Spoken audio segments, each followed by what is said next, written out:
Welcome to EDU 687, Emerging Technologies in Educational Leadership. We're currently in week 6, Tuesday, June 21st, and this is our final online class. Let's take a look at tonight's agenda.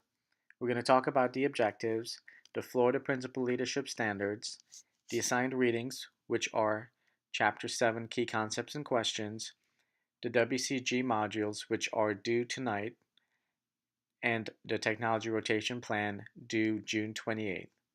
We also have our references. The objectives for this session. The educational leadership researcher will be able to engage reluctant learners through technology, administrative decision making and technology, address equity issues, discuss the uses of social media for administrative communication. We continue to use the Remind app, and we've been using this quite frequently throughout our course. We utilized this last week to notify everybody that the session was going to be held in the computer lab, and we're also going to continue using it throughout the rest of the course. Let's go ahead and take a look at our tentative course calendar.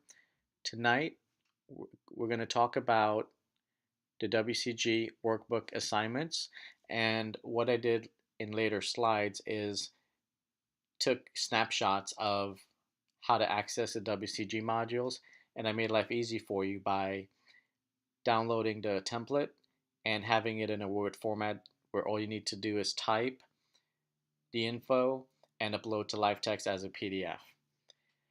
Please also keep in mind that on the 28th, your technology rotation plans are due.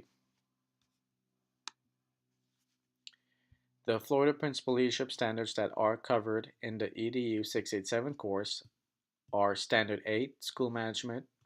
Effective school leaders manage the organization, operations, and facilities in ways that maximize the use of resources to promote a safe, efficient, legal, and effective learning environment. Standard 9, Communication.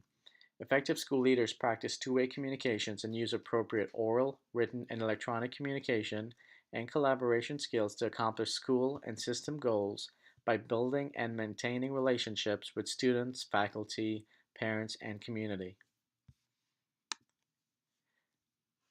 Now, we're going to be using the textbook tonight and completing the online workbook for Chapter 7. The template for the online workbook can be found on the website that has been emailed to you. Let's begin Chapter 7, Multimedia in Education, and talk about some key points. Read Chapter 7, Multimedia in Education, from pages 115 through 132. Some key points to consider. Review the development and use of multimedia technologies in education.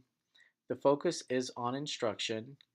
The interest and investment increases and appeals to teachers and students. There's a definition of multimedia as it pertains to educational technology as well. Now, consider the graphic. This explains Howard Gardner's theory of multiple intelligences and talks about a framework for how instruction is utilized in multimedia. It's important that as educators, we adequately prepare our students to live and thrive in a society where technology is dependent. Now, there's also a challenge of educating students to thrive in the society that we currently live in, because multimedia, which includes both hardware and software components, can be used to enhance technology in the classroom by teachers presenting PowerPoints, Prezis, etc. And also on a student level where you have projects such as discovery learning and a lot of digital tools that students create that are at a higher level of complexity. It's important that, as educators, we are cognizant of copyright infringement in utilizing copyright material, which can include videos, images, as well as sound.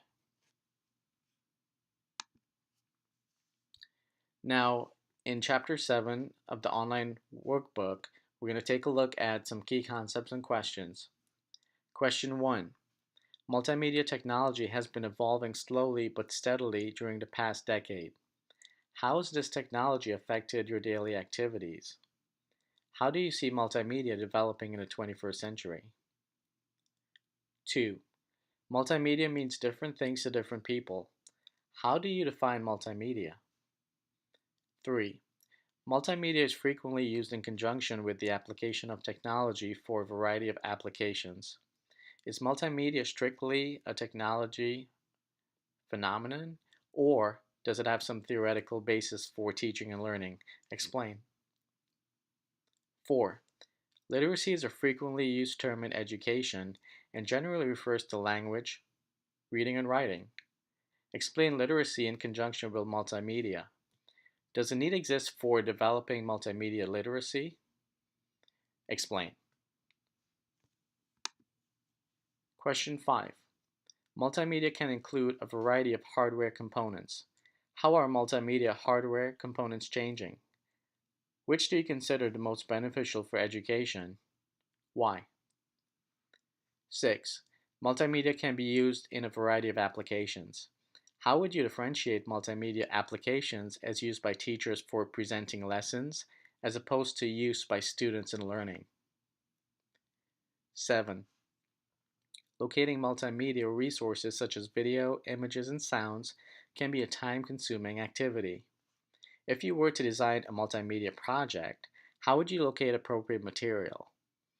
Do you need to be concerned about copyright in using this material? Explain.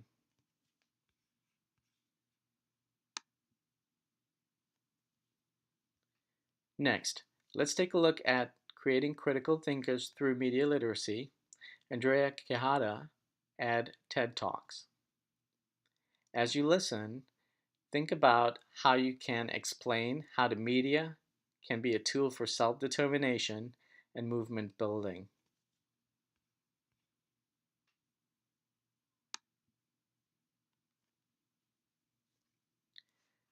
Next, let's take a look at how to sign in to the WCG modules.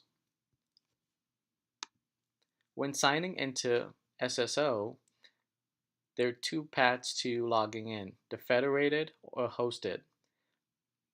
Under the federated column, your login credentials are the same as your local network logon.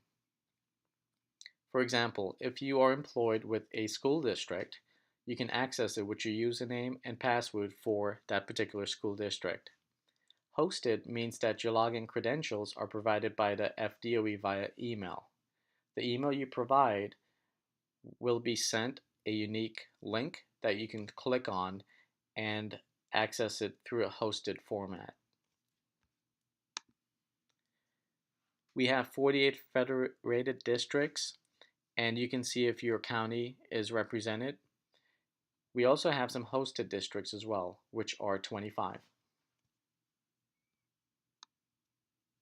Step 1. Open an internet web browser. This can be Safari, Internet Explorer, Chrome, Firefox. Step 2. Go to the hyperlink. Step 3. Choose the appropriate option for login. Please note that the individuals employed by an educational organization, whether or not they teach, should choose educators.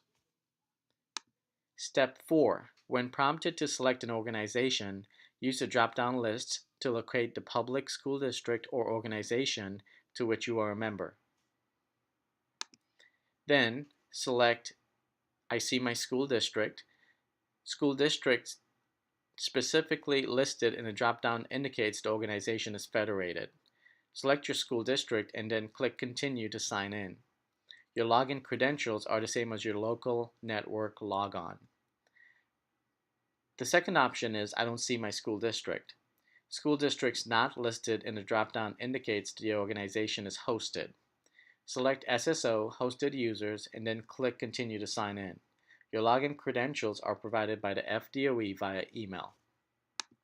Next, enter the username and password and proceed to login, whether it's federated or hosted. You're done. Now click on a resource. The secure SSO page is displayed with your name and authorized users and resources. Next, starting from scratch. Once the organization is selected, it is stored as a cookie on your computer. If you ever need to clear it and start the login from scratch, delete your internet browser cookies. See deleting internet browser cookies on the support page for more information. If you have any questions, you can go to the support page. You can look up your help desk information through the hyperlink, or you can email the service center, or call the service center number during weekdays 7 a.m. to 6 p.m. Eastern Standard Time. Now, this is the snapshot that I took of how to access the WCG module Technology Infusion. And what I did was I accessed the module and I included green arrows that show you exactly what to click on and walks you through how you can actually access the modules. So the first step is to navigate to www.floridaschoolleaders.org and register or sign in if you have an account. After you enter your username and password, click sign in. Then, in step 2, you select the Learning Library tab. The green arrow points out to where you would click. Step 3, in the FSL Learning Library, online courses and professional learning resources, select Technology Infusion. Step 4, click on the hyperlink using technology for instructional purposes.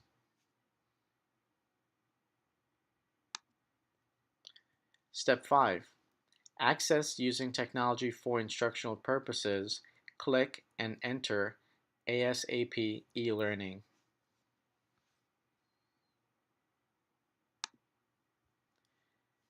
Next, access and review the module chapters, master resource list, workbook links, and sitemap along with any PDF documents. Click where the green arrow indicates to start the module. After the module has been started, go ahead and review it and complete the workbook assignments for 5A and 8A.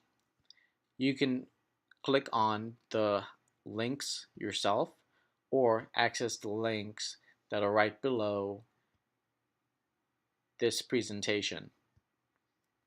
The WCG workbook modules 5A and 8A are due tonight, and it's worth 10 points. And finally, we have our references slide. So have a great week, and I'll see you next Tuesday.